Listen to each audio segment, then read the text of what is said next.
In this video, we're going to clarify the new FCC ruling that happened that will completely change the life insurance telesales industry, flip it on its head over the next year or two. Okay, guys, this is a really important video. It's going to change the way the entire industry runs, from telesales to leads and everything. It's that important. You will have to adapt. This new FCC ruling isn't going to be enforced till at least January 2025. However, there are these mini TCPA laws that you need to be aware of that are being enacted this year. Okay, and not many people know about these things. And we'll let you know about all these things in this video. We're going to clarify the FCC ruling as well. So, a little bit of background here. We've spoken to our TCPA attorney. We have consulted our resources at Blacklist Alliance that we're members of. We've talked to some other call centers on how this is going to affect the business, because there's a lot of different interpretations out there. You're probably hearing from, different answers from different people. And how are you to know who's right and who's wrong? Because everyone has an agenda, right? If they're buying leads and they're making money off that, they have an agenda to tell you it's not going to affect you in any way, when in reality it will affect you. And they just don't want to say anything, right? So there's a lot of BS to cut through here, and I'm hoping to cut through this BS and just give it to you straight, how we know it and how we view this FCC ruling and how we're building our business around the FCC ruling and these new state level mini TCPA laws. Okay, so let's dig into the FCC ruling. Now, in general, what the FCC is trying to do with this ruling is close what they call the lead generator loophole. Now, that is where a consumer goes online, they fill out a form, and then it gets sent to multiple businesses, right? And so what the FCC is saying is that they're trying to cut down on unwanted sales calls from all these different businesses when somebody fills out a form, because sometimes these are being sold dozens of times and consumers are sick of it. There's so many complaints going through, and this is the FCC's way to stop unwanted calls. So the FCC won't let me be, or let me be me, so let me see. Let's dig into this. Now, how are they doing this? There's a few pieces to this ruling. The most important and the biggest piece is what's called this one-to-one consent. Now, just like I mentioned before, where you go to a website, you fill out a form, and it goes to a bunch of different businesses. Now, on the form, there needs to be express written consent that a consumer must explicitly agree to on the form near the submit button to receive calls or texts from a specific agent or agency. Okay? Lead vendors are going to have to list your name or your agency name on every single lead that's generated. Okay? And beyond that, you as an agent need to call and say that you're with that brand name or you are that person that was on that lead form. If it doesn't match, you're out of compliance. Okay? I want to reiterate that. The disclaimer must say your name or your agency name. And when you make that phone call, you have to identify yourself as the person or brand that was listed on that form.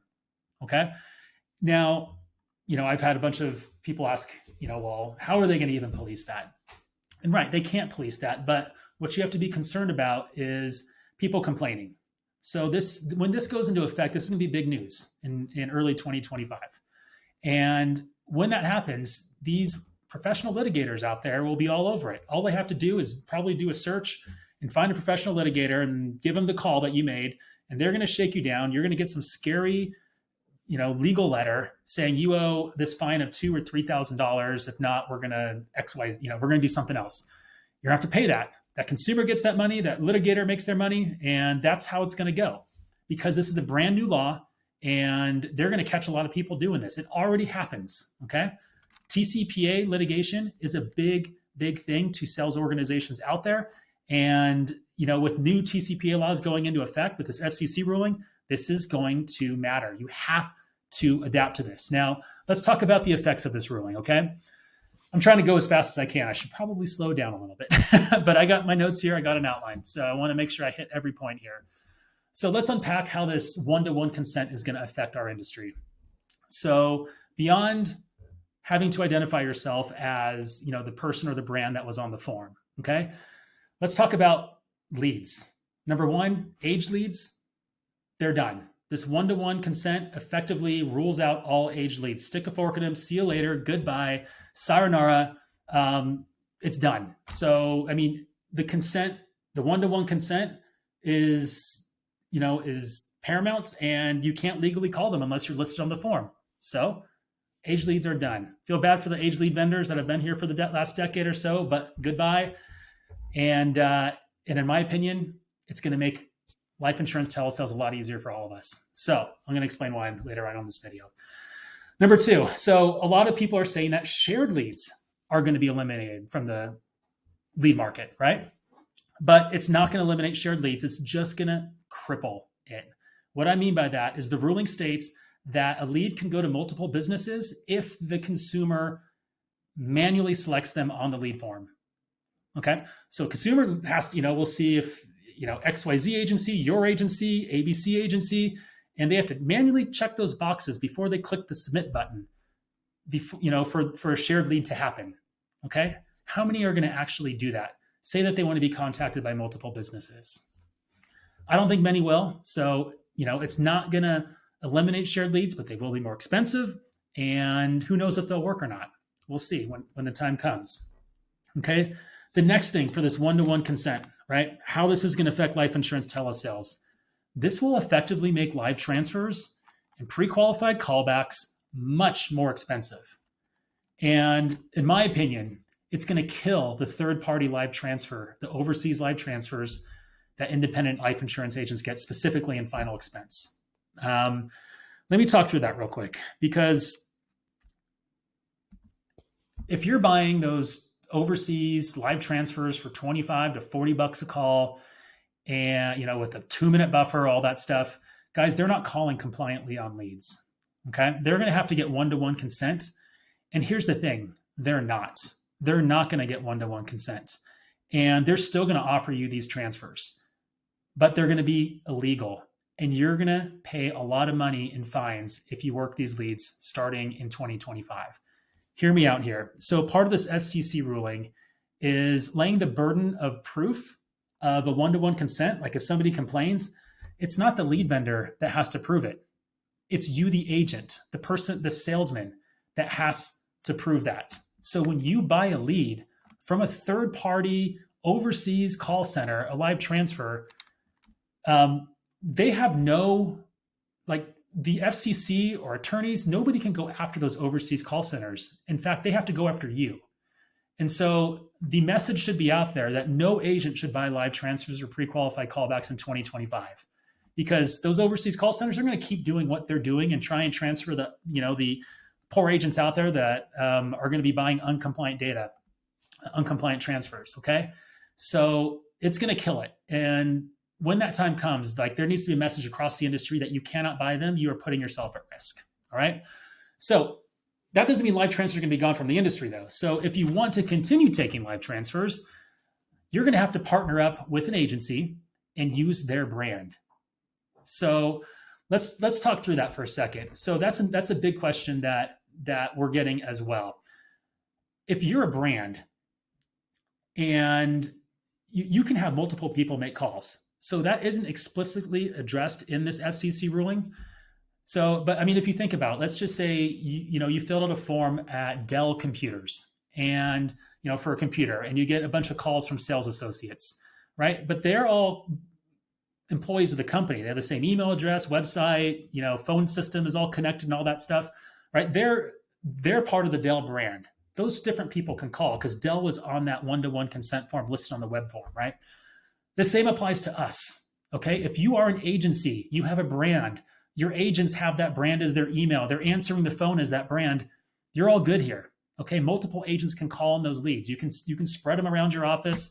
That's not considered sharing them or doing anything else because they are calling from your brand, okay? So I do want to clarify that. Now, what I mean by if you want to continue to work live transfers, you need to be associated to a brand that is doing live transfers. So we'll probably see a bunch of those pop up where you're an independent agent, but you're not really, but you're going to associate yourself with the brand. And and here's the thing. That may come up, that may work, but a lot of leads need to be generated in order to make live transfers work. And because they need to be identified as a single brand, it's going to be expensive. The price of transfers is going to double. Is it going to be even worth working live transfers or pre-qualified callbacks compliantly when this FCC ruling gets enforced. It's not going to be. I know how these transfers work. I know the closing percentages. I know what happens here. And if you're going to pay double than what you're paying right now, it's not going to work. So if you're in a free lead program right now taking live transfers, I know there's a bunch of them out there and they're great, right? You have a year before big changes are made to your compensation. Just prepare for it, okay? Your comp will be dropped to compensate for the big increase to generate these leads because they will increase. They will increase. Every single live transfer service out there is buying age data. They're buying, a lot of these leads where, that gets distributed to dozens of different people who buy them, right? And they buy them for pennies. I mean, less than a penny. Like a bunch of age data that I've seen sold at like fractions of a penny, but they're within 90 days of being generated, but that's how a lot of live transfer companies are working out there. So all this to say, guys, is that beyond just live transfers and pre-qualified callbacks, all leads will be going up. Internet leads, everything. Like prices are just going to go up because it's taking some major efficiencies away from lead vendors because they're using and they rely on back-end distribution systems to fill their orders. So they generate a bunch of leads, right? And then they send it to a lead distribution system, and that lead distribution system sends it out to their orders. So whether if you're in a specific state, specific lead type, all that sort of thing, right? And it gets sent down through there. They're no longer able to do that because they have to make specific campaigns for you now because you need to be listed on the web form. You or your brand name need to be listed on the web form, okay? So leads are going to get more expensive just because it's going to take time and resources to build out those campaigns for every single lead buyer. And guys, most agents out there will buy 20 to 50 leads at a time and then stop. Okay. Building those out for just 20 to 50 leads, prices are going to go up. The marketing agencies, the lead agencies out there, they're going to have to charge more. So be prepared for lead prices to go up when this gets enforced in January 2025. So the next thing that I want to talk about too is, with this one-to-one consent. And this is more towards like the big lead vendors out there. I don't want to name any names, but all the big ones use something called ping posting. And this is going to eliminate ping posting because, and if you're not familiar with ping posting, this is where a marketer generates a lead. And so a marketer could be the guy in my office next door, a guy in Australia, a guy, in Canada, and somebody in Argentina. And, it doesn't matter. They can be generating life insurance leads for the United States. And they're sending that to a ping posting system, which has all the lead vendors in there, right? And the lead vendors are bidding on these things. So they say, okay, I'm going to pay X amount of dollars for a life insurance lead, that is in the state of Florida between the ages of 50 and 80. So, and they're going to bid a certain amount, and to make their margin on what they sold that lead for. And that's how these ping posting systems work. But now you have this one-to-one consent form, and that will eliminate this. They won't be able to do that anymore. And this is good for the industry. So back in 2008, that's when ping posting was introduced. So I was working leads up until 2008. You would close 20% plus of your leads, and they were like $20-25 each for an exclusive lead. And they were exclusive because they didn't have these ping posting systems or these distribution softwares out there. But now they do. And when ping posting was introduced in 2008, lead quality just dropped off. It just fell off a cliff. Like closing rates were like just dropped, and you felt it. So now I feel like it's going to be the 2008, but reversed, right? And so instead of like all these closing percentages that are low, like they're going to start to rise because we're going to get a lot more quality leads out there because it's truly exclusive. Consumers are going to be picking up the phone again because they're not going to be receiving so many calls.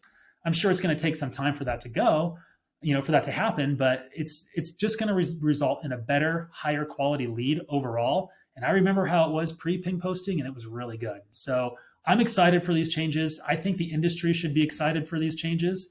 It's going to completely, like this one-to-one consent is going to completely change the telesales landscape in 2025. So another piece of this FCC ruling is that all leads must come from a website that what they call is logically and topically related, which basically means you can't generate a lead for solar and then call on that lead to sell them life insurance. That's all that means. Now, I know most of you aren't doing this, but this has a big effect on live transfers and callbacks, right? Because how they're able to get transfers for so cheap for final expenses, they buy age data, like I said before, but from not just for life insurance, but from anyone over the age of 50, solar, house cleaning services, whatever the lead was. If they're over the age of 50, you have a TCPA token that says you can call them for 90 days. They'll sell that to you for pennies. And because they're in the demographic and you can legally call them, and the numbers work out because in bulk, you can generate a lead for a nice profit if you're a live transfer company. So that's what that means there. So basically, any lead that you get moving forward too needs to come from a life insurance website. That's huge. That's big because a lot of lead vendors are generating life insurance leads on sites that aren't life insurance related. Now they legally have to do that. Okay. So legally and topically related, that was another piece of the FCC ruling. So that's really good for our industry. But again, it's going to affect the price of leads and a lot of other, it's going to have a trickle down effect on leads. So the biggest thing here, I wouldn't say the biggest thing, but a big thing with this FCC ruling is it made it clear that the burden of proof of having obtained a valid consent lies with you, the agent, not the lead generator. Okay. So which means if you buy a non-compliant lead where you weren't listed on the form and someone complains, you're forced to pay a fine, whatever, you're paying that fine. It's not on the lead generator. You can get mad at the lead generator all you want and stop working with them, but you still have to pay that fine of probably several $1,000s. Okay. So agents are going to really need to have a deeper relationship with their lead vendors. And I believe lead vendors will need to provide a copy of each one-to-one consent form. So when they, when a lead comes to you or gets distributed to your CRM, they should also have a file or an email or something where it has that also consent, a copy of that consent form where they were listed on that specific form. So I don't know if that's going to happen. I'm sure the software exists, but if not, there's going to be software that automates it for lead vendors out there when this time comes, because I don't understand how an agent can trust a lead vendor to have their name and or brand on their website without some sort of proof. Okay. It's just going to be an unsettling feeling for agents. And that is what will absolutely, make them comfortable working with a lead vendor, is if you have that consent form for every lead you receive, at least a copy of it, or maybe it's in a file that they have where you can access it at any time, something along those lines. All right. And if you really want to protect yourself, guys, when this comes out, I'd have your lead vendor sign an indemnification form. This is what we do with third-party lead vendors as well. If they send you a non-compliant lead and you're forced to pay a fine for some reason, they'll reimburse you. Okay. If they sign like an indemnification contract. So consider doing that as well to protect yourself if they're not going to send you a copy of the one-on-one consent form, right? And the last thing I want to touch on for this proof of consent and on the one-on-one consent here is, agents really aren't thinking about this about their own website. So if you don't have a website and you're a life insurance telesales agent, you need to get one. But if you already have one, you're going to need to have proper disclosures on your website and your web forms. Okay. And that's easy to do. If you have a wpinsurance.org site, the team will be making an update this year to help you stay in compliance. But if you don't, you need to stay in compliance here, and you need to read up on the FCC ruling before the end of the year to make sure your forms have the disclaimers that you need to have on it. Okay. Now, it all sounds like conditions will get tougher in 2025. I don't want this to sound all doom and gloom. In my opinion, this whole thing is good. Right? I am extremely, extremely happy about this FCC ruling. Guys, leads will be of higher quality moving forward. It's going to result in more sales. It just will. it's going to offset the higher price of leads. You know, I talked about lead prices going up, but it's going to offset it with the quality of the leads. So it's not that bad. Yes, lead prices are going to go up. You're going to hear that and you're going to be like, oh crap, my profits are going to be, dropped. But they're not, because you will close a higher percentage of your leads because these will be better leads. Okay. Contact rates are going to go up over time. That's another good thing that's going to happen with this being enforced. Our prospects are going to start getting less calls in 2025. And over time, they're going to start picking up their phone more often than they usually did, because they filled out a form and for something they specifically want, and that person is going to call them, and they're going to get used to that. They're going to pick up the phone more. Okay.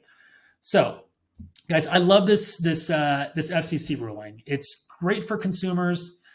It's going to clean up the industry and result in more effective communication for agents with their leads. So the last thing I want to touch on is mini TCPA. Now, and because it's topically related with this FCC ruling. Now, what is mini TCPA? I mean, this is an actual term used. So if you go into Google, you type in mini TCPA, you're going to see a lot of content about it. And all this is, it's specific states are making TCPA laws more strict. So you have your federal TCPA laws that we all know, and then now states are making them more stricter. Okay. Last year, a few states passed some legislation making TCPA laws stricter for their state. For example, there's laws on how early you can call a lead and how late you can call a lead. And some states are making those times shrunk. So basically you can't call them as late as the federal hours allow you to. So many states have a lot more restrictive hours on when they can call you. And they're also saying how many times you can call a lead in a day. All right. I'll bet many of you didn't know this. Okay. In 2023, Florida, Oklahoma, and Maryland, 3 states, all passed a state law that said you can't call someone more than 3 times in a single day. Okay. So if you're a triple dialer out there, you call, somebody doesn't pick up, you call again, somebody doesn't pick up, then you call again, and they're, to try and intrigue them to pick up the phone, like, oh, who is this that's calling me 3 times in a row? That's 3 calls right there. So be careful on that 4th call, because in those 3 states, it's illegal right now. Not many consumers know about it, but I think a lot of states are going to start picking up these sorts of laws moving forward. So you need to be aware of those. Now, your CRM software should protect you from these dialing hours. Okay. If you're making calls from your CRM, it should not allow you to make those calls in those specific states and those times. Okay. Same thing if you're calling from a CRM, it shouldn't allow you to make more than 4 calls to a lead if it's in one of those states. So we're protecting digital BG agents by doing that, and we're keeping up with these mini TCPA laws. But if you are not with us and you are in a CRM, you need to call your CRM software provider or whoever runs it and ask them if they're keeping up on these mini TCPA laws. Okay. Because they need to do that for you. And so you don't have to continually like, oh, can I call this lead right now? It's a little bit past or it's a little bit early. Did I call them a few times today already? Like you just need to be calling down a list of leads and going. Your CRM provider should be doing that for you. Okay. Even third-party CRM providers, many of them are, and they should be. And if they're not, you got to get them to, because that's going to be really important moving forward. Because I don't know how in 2024, 2025, 2026, how you're going to navigate all these different state TCPA laws. There is a lot of legislation on the state level. I think there's a good, dozen or 2 dozen right now that are supposed to get that are up for votes this year that should get passed, and it's going to change things. And you have to stay on top of it. All right. So, other things as well with those mini TCPA laws, like they're getting their own definitions of express written consent. So what to put on the disclaimer form, right? They're getting their own DNC lists. Like there's states are doing some bunch of different things. You've got to stay on top of that. And if you're an agent with Digital BGA, we got you. So we're on top of all that stuff and you don't have to worry about it, but it's important moving forward. Okay. This is changing life insurance telesales. So guys, I hope this video helped clarify the FCC ruling. Really nothing to worry about. You just need, if you're buying leads, you just got to know it's going to change. That 1-to-1 consent is the big thing. And guys, if this video brought value. If you learned something from this, like it, share it, post in the comments if you have any questions. I'm sure things may change here and there. There may be some amendments. So you want to keep up on this stuff and make sure that you are familiarizing yourself with mini TCPA. You can just do a search in Google and find some more information about that.